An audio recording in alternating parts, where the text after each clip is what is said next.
은혜 받으실 하나님 말씀 창세기 9장입니다. 9장 우리 8절부터 우리 17절까지 말씀을 우리 저와 여러분들이 번갈아 가면서 읽도록 하겠습니다. 제가 먼저 읽겠습니다. 창세기 9장 8절입니다. 하나님이 노아와 그와 함께한 아들들에게 말씀하여 이르시되 너희와 함께한 모든 생물 곧 너희와 함께한 새와 가축과 땅의 모든 생물에게 세우리니 방주에서 나온 모든 것 곧 땅의 모든 짐승에게니라. 내가 너희와 언약을 세우리니 다시는 모든 생물을 흉포하지 아니할 것이다. 땅의 나라를 부수가 다시 있지 아니하리라. 하나님이 이르시되 내가 나와 너희와 및 너희와 함께하는 모든 생물 사이에 대대로 영원히 세우는 언약의 증거는 이것이니라. 내가 내 무지개를 금속에 두었노니 이것이 나와 세상의 언약의 증거니라. 내가 구름으로 땅을 덮을 때에 무지개가 구름 속에 나타나며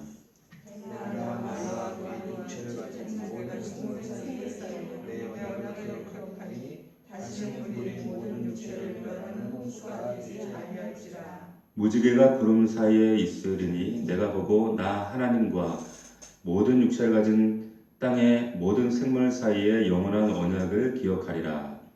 하나님이 노아에게 이르시되 내가 나와 땅에 있는 모든 생물 사이에 세운 언약의 증거가 이것이라 하였더라. 아멘. 오늘 무지개 언약 이와 같은 제목으로 창세기 22번째 하나님 말씀 함께 은혜를 나누도록 하겠습니다. 오늘 보면 우리가 너무나도 잘 아는 이 무지개의 출발에 대해서 말씀하고 있죠.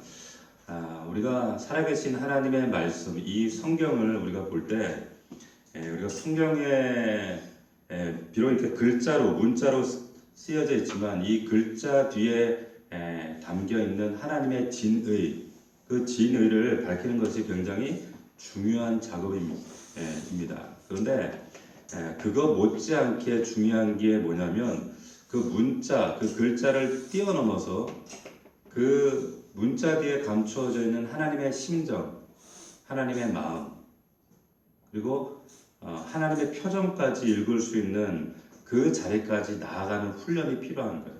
그래서 우리가 복상을 하거든요. 문자적으로 보면 문자적으로, 글자적으로 우리가 1차원적으로 받아들이는 의미가 있지만 그 너머에 있는 하나님의 마음과 심정, 그 표정까지 우리가 찾아낼 수 있는 훈련이 굉장히 중요하다라고 하는 거죠. 그런 관점에서 오늘 지금 무지개 이야기를 하고 있는데 단순히 무지개가 아니라 여기에 감추어져 있는 하나님의 마음과 하나님의 얼굴과 하나님의 표정이 무엇인가 이런 것들을 우리가 함께 그런 관점으로 좀 찾아봤으면 좋겠습니다. 오늘 다 읽지 않았지만 창세기 9장 이 부분은 세 토막으로 이야기가 나뉘어져 있습니다. 첫 번째 1절부터 7절까지는 온 땅이 지금 멸망 상태에 있죠. 지난주에 우리 보았던 말씀 그대로 지금 홍수가 나서 이제 남은 가족이래야 그 노아의 가족과 그리고 배에 함께 탔던 짐승들밖에 남은 게 없습니다. 다 죽었어요. 다 죽었죠. 이제 그 남은 자인 노아에게 하나님께서 다시 명령을 하세요. 어떤 명령을 하신가? 재창조의 명령을 하신 거예요. 재창조의 명령이죠. 땅에 번성하고 충만하라. 새 언약을, 새 명령을 이제 둘째 아담격인 노아에게 이제 재창조의 명령을 하신 겁니다. 실제적으로는 둘째 아담은 예수 그리스도가 되시지만 우리가 어떤 면에서는 이 노아를 둘째 아담으로도 이해할 수가 있는 거예요. 자, 이게 첫 단락이고 두 번째 단락은 이제 무지개 이야기가 나오고요. 이제 그 하나님이 언약의 상징 무지개 이야기가 나오고 마지막 세 번째 토막에 등장하는 이야기가 이제 노아의 아주 수치스러운 그 스토리가 여과 없이 이렇게 공개되고 있습니다. 잘 아시는 것처럼 포도주 농사를 짓고 이제 포도주를 마셨던 것 같아요. 그 포도주를 마셨는데 그 원문을 보면 그냥 어쩌다가 포도주를 마신 것이 아니라 주기적으로 습관적으로 마셨다라는 것을 원문을 보면 그것이 명확하게 드러나고 있어요. 그래서 이제 완전히 취해가지고 하체가 벗겨진 줄 모르고 이제 술 주사를 부린 거죠. 근데 그때 그 아들 가운데 함이라고 하는 아들이 이 광경을 목격하게 되는 거예요. 그래서 이제 들어가서 그 아버지의 그 목격한 그 모습을 보고 남은 형제들에게 가서 어떻게 이야기를 하는 거예요. 말을 하는 거예요. 보고 말했다 저랬다 이렇게 되어 있지만은 성경 히브리 원문을 보면 나 그랬어요. 나. 이게 무슨 말이냐면 조롱했다. 우리 성경에는 그렇게 나와 있잖아요. 그런데 원문에 보면 조롱했다 명확하게 표현되어 있어요. 조롱한 거예요. 아버지가 저렇게 술 먹고 자빠져가지고 있다. 형들에게 조롱한 거죠. 자, 그래서 형들이 그 이야기를 듣고 뒷걸음질 쳐서 옷을 가지고 아버지 하체를 이렇게 가려주는 그런 이야기가 있죠. 우리가 여기서 한번 좀 짚어봐야 될 부분들이 뭐냐면 지금 이게 노아 홍수 직후의 사건입니다. 인류라고는 이들 가족밖에 없어요. 자, 그렇게 무시무시한 하나님의 홍수의 심판을 겪은 이 인류가 여러분 좀 나아졌어요? 고쳐졌어요? 말씀해 보니까 좀 개선이 됐나요? 전혀 그러지 않아요. 전혀 그렇지 않습니다. 더 악하고요. 질릴 정도로 이 죄가 끊임없이 또 반복이 되어집니다. 전혀 개선되지 않았어요. 세상에 여러분 보세요. 도덕과 윤리를 가지고 아이들을 가르치고 우리가 학교 교과 시간에 도덕 시간, 윤리 시간이 없어서 이 땅에 죄가 가득한가요? 그렇지 않거든요. 그것을 통해서 이 땅이 개선되거나 좋아지지 않습니다. 더 나빠지고 더 악해져요. 이게 인간 사는 세상이라는 거예요. 자, 그래서 하나님은 오늘 하늘에 무지개를 걸어두시는 장면이 나오는 거예요. 이게 무슨 의미인가? 여기에 어떤 하나님의 마음이 진의가 담겨 있는가? 자, 이제 본격적인 이제 무지개 이야기를 좀 들어가 보는데 8절을 보십시오. 하나님이 노아와 그와 함께한 아들들에게 말씀하여 이르시되 우리 9절 11절 우리 9절 다시 한번 읽어봅시다. 시작. 내가 내 언약을 너희와 너희 후손과 너희와 함께한 모든 생물 곧 너희와 함께한 새와 가축의 땅의 모든 생물에게 세우리니 방주에서 모든 것 곧 땅의 모든 짐승에게니라. 내가 너희와 언약을 세우리니. 자, 여기까지. 여기 보세요. 여기 보면 이제 세 단어로 집약을 할 수가 있는데 먼저 내가 내 언약을 세운다 그랬어요. 내가 내 언약을 세운다. 주어가 하나님이세요. 그런데 내가 내 언약을 세운다는 거예요. 쌍방간의 언약이 아니라 내 언약을 세운다. 근데 여기서 중요한 게 이 언약보다 더 중요한 게 있습니다. 이 뭐냐면 세우겠다는 의미예요. 세우겠다. 이게 굉장히 중요합니다. 이 세우겠다라는 말을 우리가 원문적으로 이해하면 단순히 우리가 그냥 상식적으로 이해하면 계획해서 차근차근 만들어 나가겠다 이렇게 우리가 단편적으로 이해할 수가 있는데 원래 뜻은 그런 뜻이 아니라 여기에는 주체적이고 주도적이고 능동적이고 적극적인 그런 하나님의 의지가 담겨져 있는 뜻이에요. 세우겠다. 하나님이 직접적인 행동을 하셔서 언약을 세워서 이거는 완성할 단계까지 의지적으로 내가 주체적으로 주도적으로 하겠다라고 하는 아주 강력한 발언이 세우겠다라는 뜻이 담깁니다. 세우겠다. 자, 근데 보세요. 여기 원래 이 언약, 계약이라고 하는 것은 성경에 보면 베리트라고 하는 것은 계약은 일방적인 것이 아니라 다 쌍방간에 이렇게 쌍방간에 이루어진 체결되어지는 게 계약이잖아요. 그런데 하나님 여기서는 주체적으로, 일방적으로, 주도적으로 하나님께서 이렇게 맺는 그런 그 의미로 표현되어지고 있어요. 그런데 대부분 언약을 보면 형식은 쌍방간인데 내용을 보면 대부분 하나님이 일방적이세요. 하나님께서 독점적이고 독재적이어서 그럴까요? 언약을 하시는데 하나님이 너무 독재적이고 일방적이셔서 그런가? 그게 아니에요. 그게 아니라 우리 인간편에서는 우리 앞서 잠시 봤지만 인간편에서는 이 언약을 완전히 순종할 수 있는 그 언약대로 살아갈 수 있는 그런 근거나 능력이 우리 안에 전혀 없다는 얘기예요. 전혀 없기 때문에 하나님께서 주체적으로 주도적으로 홀로 맺으시는 겁니다. 근데 이것은 다른 면에서 볼 때는 이걸 은혜라고 얘기하는 거예요. 그래서 오늘 여기도 세월이라는 말은 하나님께서 주도적으로 주체적으로 하시겠다. 강력한 의지가 담겨진 거죠. 자, 그런데 이 언약을 이제 어떤 내용으로 하나님이 그 언약의 내용을 담아내는가? 11절 12절 보십시오. 11절 같이 시작. 내가 너희와 언약을 세우리니 다시는 모든 생물을 홍수로 변하지 아니할 것이라. 땅을 멸할 홍수가 다시 있지 아니하리라. 하나님이 이르시되 내가 나와 너희와 및 너희와 함께하는 모든 생물 사이에 대대로 영원히 세우는 언약의 증거는 이것이니라. 자, 이것이니라 하고 이제 무지개 이야기를 하시는 거예요. 무지개 이야기. 그러면서 13절에 내가 내 무지개를 구름 속에 두었나니 이것이 나와 세상 사이의 언약의 증거다 말씀하신 겁니다. 자, 그런데 여기 보면 우리가 얼핏 슬쩍 지나가면서 봤지만 여기에 좀 약간은 한번 짚어봐야 될 대목이 있어요. 얼핏 보면 좀 이해가 안 되는 대목이 있습니다. 그게 뭐냐면 여기 언약의 범위예요. 언약은 누구와 누구 사이에 이루어지는 거예요? 하나님과 인간 사이. 그죠? 계약자 간에.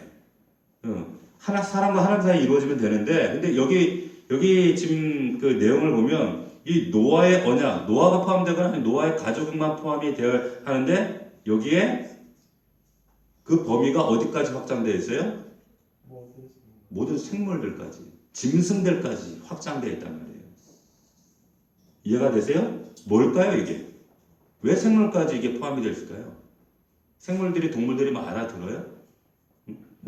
자, 그런데 여러분 우리 그 요나 그 사에 보면 니느웨 성 이야기 아시죠?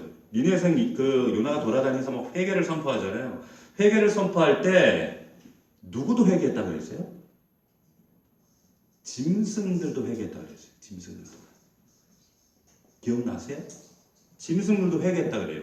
자, 그러면 이 그 말씀이 짐승들도 회개했으니까 짐승들도 구원받는다, 천국 간다 그런 얘기예요. 그 초점이 짐승들도 구원받는다 초점이 거기에 있을까요? 그게 아니죠. 아니라 이 그 요나서의 그 말씀은 하나님께서 지금 그 장면에서 하나님만의 특별한 운유적인 해학적인 설명을 이렇게 하시는 거예요. 초점이 짐승이 아니라 사실은 백성들이거든요. 자, 마태복음 6장을 보시면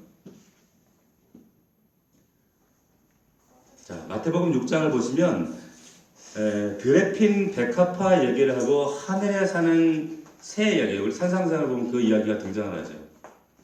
그래서 공중에 나는 새를 봐라, 드레핀 베카파를 봐라, 길쌈도 하지 않고 노동도 하지 않고 농사도 짓지 않는데 하나님 아버지께서 먹이시고 입히시고 기르시지 않느냐? 그러면서 뭐라 그래요? 하물며 너일까 보냐? 이렇게 말씀하시잖아요. 기억나세요? 자, 하물며 너일까 보냐? 드레핀 베카파 공중의 새를 말하고자 하는데 초점이 있는 것이 아니라 여기에 실질적인 초점은 지금 누구에 있는 거예요? 하물며 너일까 보냐는 거예요. 너. 우리에게 있는 거예요. 생각을 해보세요. 지금 무심히 날아다니는 새도, 드레핀은 저 풀들도, 은혜를 베푸시는 하나님, 저 무심히 펴있는 이 들꽃도, 저 들풀도, 저 하나가 존재하려면 떨어지는 것도 그냥 떨어지는 것이 아니라 허락하시는 그분 없이는 절대로 존재할 수가 없다. 이게 자연의 질서란 말이에요. 그럴진데 하물며 너일까 보냐라는 말씀 속에는 그럴진데 하나님이 너희를 얼마나 사랑하겠느냐 초점이 어디예요? 인간 우리란 말이에요. 마찬가지예요. 지금 이 언약의 범위가 이 짐승과 이 모든 생물까지 이 언약의 범위가 확장되었다는 의미는 뭐 어떤 의미예요? 이런 짐승에도 언약 지킬 것을 하나님 자신이 걸고 약속하셨다면 하물며 너일까 보냐, 너에게 이 언약이 얼마나 중하고 가치 있고 소중하겠느냐 이 얘기 하시는 거예요. 이해가 되세요? 자, 하나님의 사랑에 대한 확고함과 넉넉함과 풍요함과 이 절대적인 말하는 거예요. 이런 대비법을 통해서 하나님 뭘 말씀하세요? 이 언약이 얼마나 중하냐 강조하시는 강조법이에요. 그러니까 이 본문을 우리가 읽을 때마다 하나님이 이 언약을 향해서 우리 인간들을 향해서 나를 향하신 그 하나님의 마음이 얼마나 절절한가라고 하는 그 문자에 담겨있는 하나님의 표정을 읽을 수 있어야 됩니다. 진의를. 자, 그 다음에 여러분 13절 봅시다. 13절 보시면 내가 내 무지개를 구름 속에 두었나니 이것이 나와 세상 사이의 언약의 증거다. 그리고 14절, 15절까지 14절부터 시작. 내가 구름으로 무지개가 구름 속에 나타나면 내가 나와 너희와 및 육체를 가진 모든 생물 사이에 내 언약을 기억하리니 다시는 물이 모든 육체를 멸하는 홍수가 되지 아니할지라. 자, 여기도 이제 주목해야 될 아주 이상한 부분이 좀 있어요. 아까 말씀드렸지만 이거 당사자 간의 쌍방 간의 계약이지만 이것은 하나님의 일방적, 주체적, 주도적인 사건이라고 해서 언약이라고 하는 이 베리트라고 하는 게. 그런데 하나님은 이 베리트, 이 약속을 하시면서 상대방에게, 다시 말하면 이 약속을 갖고 있는 인간들에게, 인류에게 뭘 강조하시고 누누이 설명하시냐면 이 언약을 기억할 것을 선언하십니다.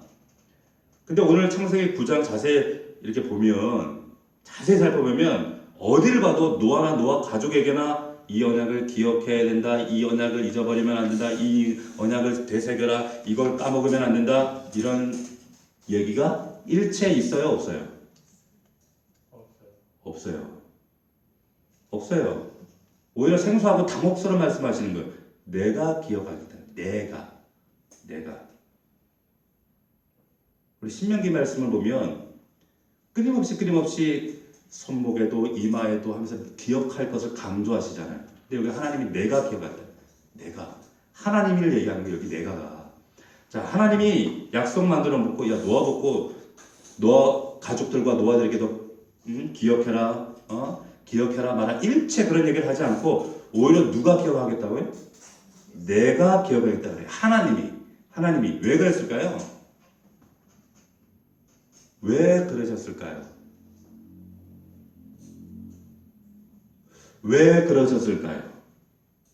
우리가 수없이 보았던 지금 이 본문 속에서 여러분들이 그 하나님의 마음을 읽으실 수 있으셔야 돼요. 왜 그들에게 기억하라고 요구하지 아니하시고 하나님 자신이 기억하겠다고 말씀하셨을까요?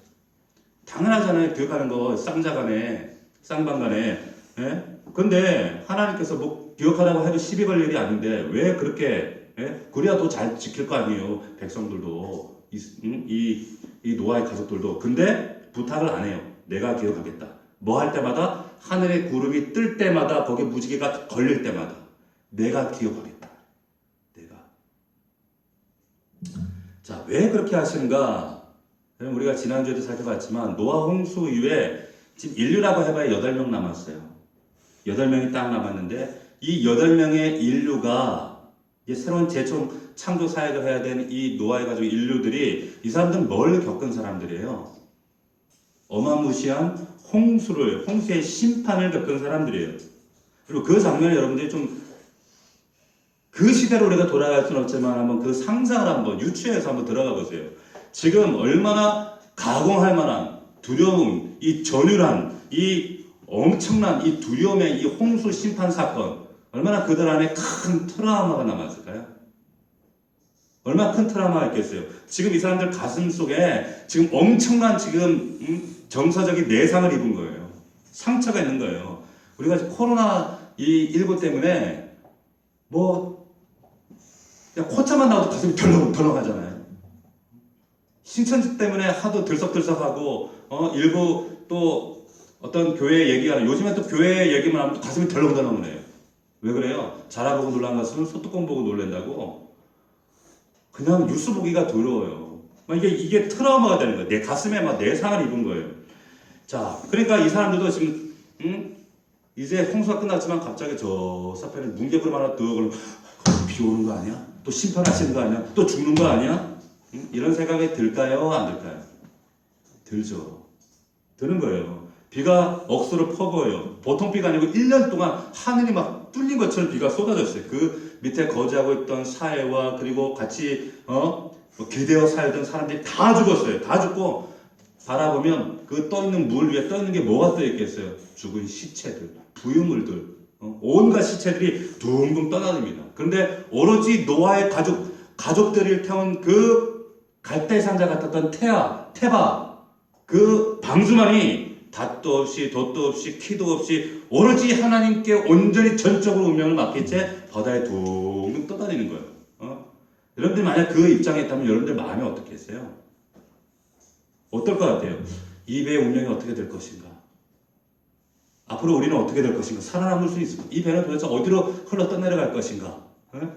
이 무시무시한 이 지옥을 방불케 하는 이 홍수 심판, 이 죽음의 그림자가 아직도 천지사방에 쫙 세상을 덮고 있어요.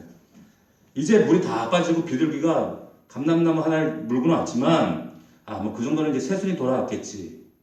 그러다가 이제 땅에 발을 내디뎠어요. 육지 밖에 나왔어요. 근데 이들의 안에 여전히 홍수 심판에 대한 엄청난 상처의 깊이가 뿌리 깊게 박혀 있는데 하늘에 그것만 봐도 가슴이 덜컹 덜컹 그냥 부슬기만 해도 가슴이 덜렁 덜렁 이 충격적인 트라우마가 염려와 근심 두려움으로 이 노아 가족들에 남겨져 있는 거예요. 자 보세요. 이런 이 내적인 트라우마가 가득한 이들에게 그런 염려와 두려움과 이 트라우마에 빠져 있는 이 노아의 가족들 그들을 아시고 그들에게 기억해라 얘기 안 하시는 거예요. 아시겠어요? 그래서 그들에게 기억해라 얘기 안 하시는 거예요. 내가 하시겠다. 내가 기억할게. 구름에 뭐가 뜨면? 무지개가 뜨면 내가 기억할게. 여기에 하나님의 배려와 사랑이 담겨있는 거예요. 자, 여러분 우리 그 초등학교 때 배워서 알잖아요. 이 무지개가 어떻게 해서 떠요? 어떻게 뜨죠? 무지개가 이제 그 원리는 간단하죠. 이게 빛이 태양으로부터 이렇게 오면 이 구름에 부딪힐 때 이 구름이 뭐예요? 수증기잖아요. 물덩어리잖아요. 근데 물에 부딪힐 때 원래 이게 태양에서 오는 빛이라고 하는 것은 원래 우리가 눈에 보이는 것처럼 빨주노초 파는 보가 아니라 그냥 하얀 빛덩어리예요. 빛덩어리인데 이것이 수증기 구름에 부딪힐 때 이 수증기는 여러분 평면이 아니라 이게 둥글둥글 굴곡 있는 원형이잖아요.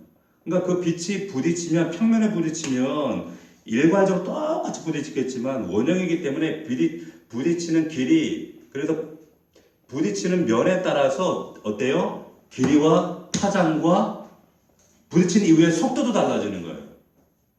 속도도 달라지는데 그러니까 그것을 뭐예요? 이제 굴절이 됐다 하거든요. 근데 그게 프리즘 효과로 이제 거기에 빨주노초 파남보 이렇게 나타나는데 자 우리가 이 운전하고 가다가도 아스팔트 길 잘 닦인 도로를 막 달리다가도 갑자기 비포장 도로가 딱 나오면 어떻게 돼요? 차가 확 꺾여요.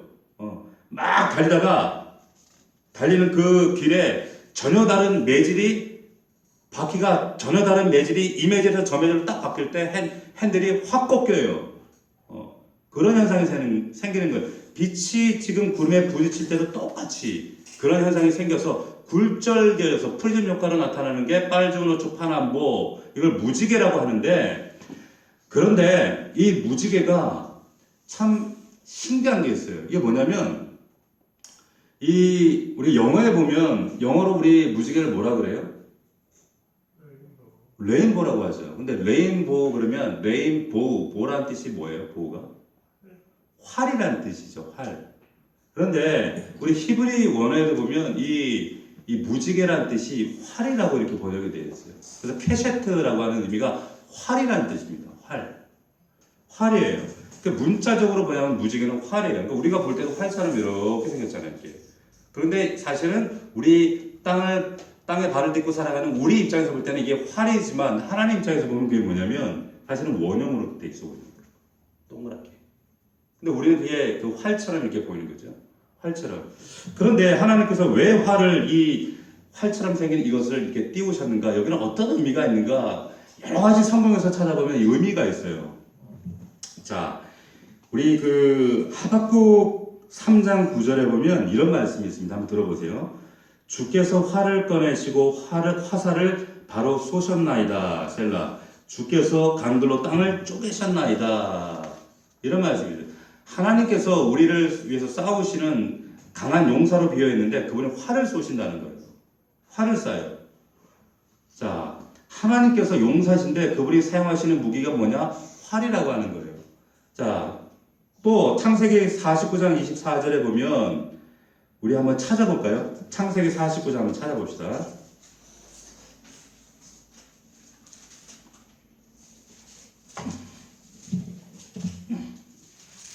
창세기 49장 24절.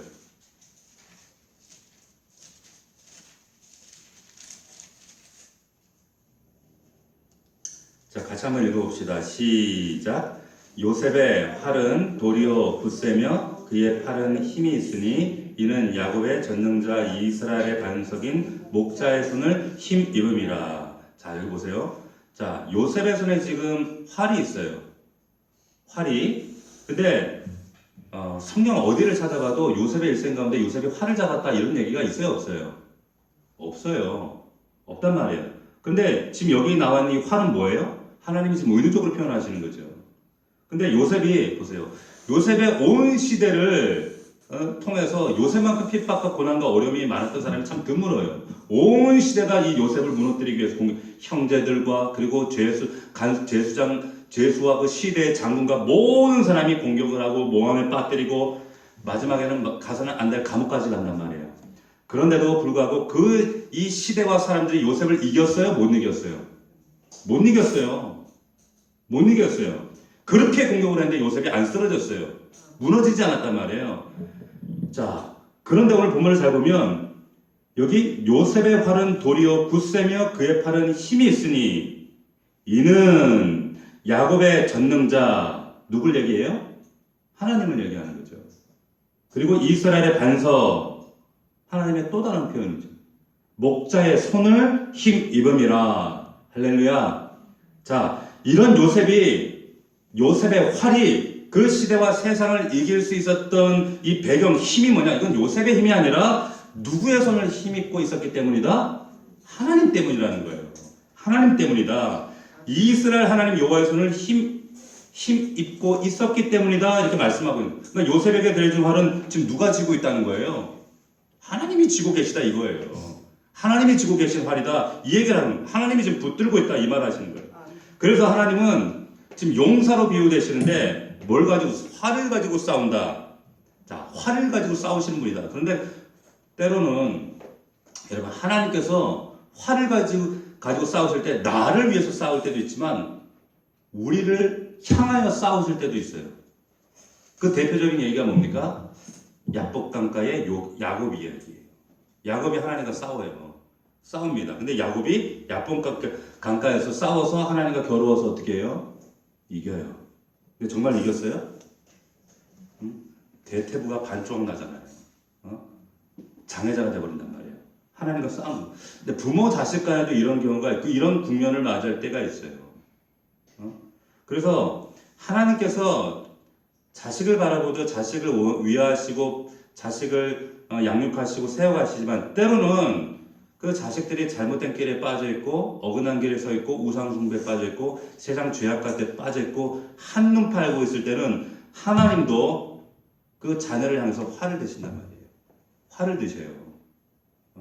그래서 그 근본적인 이명에 하나님의 간절한 사랑과 그 배려와 그 하나님의 은혜가 녹아져 있지만 하지만 그 활에는 또 우리가 싸우시는 그 의미가 있다는 거예요. 우리를 향해서도 활로. 그래서 이 창세기 9장에 보면 8장 9장에 보면 노아 홍수가 그래서 나오는 거예요. 그래서 심판하신 거예요. 활로. 자, 그런데 어쨌거나 그것 때문에 노아와 남은 자들이 뭐가 생겼다 그랬어요? 지금 트라우마가 지금 안에 막 내상이 생긴 거예요. 구름만 보면 가슴이 벌렁벌렁해. 그래서 이 트라우마가 생긴 상처가 생긴 이들에게 염려와 근심과 두려움과 불안으로 멸망하지 않을까? 또 비가 오면 어떡하나? 막 이런 두려움이 있는 이들에게 하나님께서 무지개 약속을 하시는 거예요. 무지개 약속. 자, 14절 15절 보시면 다시 한번 보면 내가 구름으로 땅을 덮을 때에 무지개가 구름 속에 나타나면 내가 나와 너희와 네 육체를 가진 모든 생물 사이에 내 언약을 기억하리니 다시는 물이 모든 육체를 멸하는 홍수가 되지 아니할지라. 여기 하나님의 심정이 읽혀지세요? 하나님의 마음과 하나님의 표정이 읽혀지세요? 이 글자에 그냥 단순히 하나님 무지개 창조했다 이 문자적인 의미가 아니라 여기에 담겨져 있는 하나님의 배려와 사랑과 그 진지한 마음을 이해하시겠어요? 자, 다시는 인류를 물로 심판하지 않겠다. 그럼 뭐 이런 거예요? 야, 나 이제 너희에게 이제 너희가 어떻게 살든 이렇게 살든 저렇게 살든 나 이제 손 뗀다. 끝났다. 야, 나 이제 할 만큼 다 했다. 이런 얘기일까요, 이게? 그런 얘기가 아니죠. 이 속에는 여러분 잘 들으세요. 하나님의 정말 깊은 결단과 다짐이 있는 거예요. 다시는 물로 안 해. 무지개를 그냥 띄우는 거예요. 근데 이 무지개가 뭐냐요? 무지개가. 단순히 무지개? 보세요. 여러분 요한계시록 4장 3절에 보면 무지개 이야기가 나옵니다. 제가 읽어드릴게요. 앉으신 이의 모양이 벽옥과 홍보석 같고 또 무지개가 있어 보호자에 둘렸는데 그 모양이 녹보석 같더라. 이 보호자, 어린 양의 보호자 주변에 벌어진 풍경들인데 보니까 벽옥과 홍보석 같고 또 뭐가 있어요?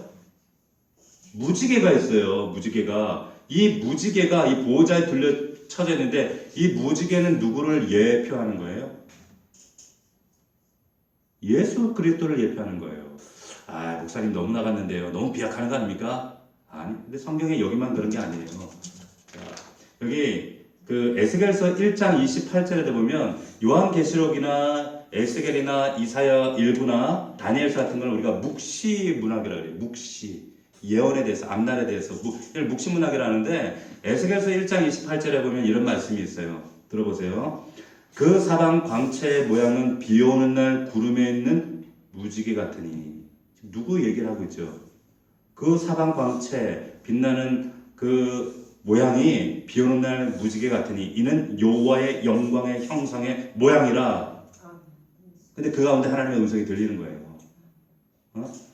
자, 여러분 보통 요한계시록, 다니엘, 뭐 이런 에스겔 이런 묵시문학에 두 가지 기둥이 있습니다. 그 기둥이 뭐냐면 누가 구원하시는가? 그러면 이 마지막 때를 누가 끝을 내시는가? 지금 그 이야기가 굉장히 중요한 기둥인데 이 묵시문학 속의 중요한 주제, 이 스토리를 담아놓고 있는데 에스겔 1장에 보면 그 주체가 누구냐? 그분을 소개하면서 사방 광채 모양이 비오는 날 구름에 뭐 같다? 무지개 같다. 여호와의 영광의 형상이 이 모양이다. 이건 하나님의 형상이 누구예요? 이 모양이 그리스도를 말하는 거란 말이에요.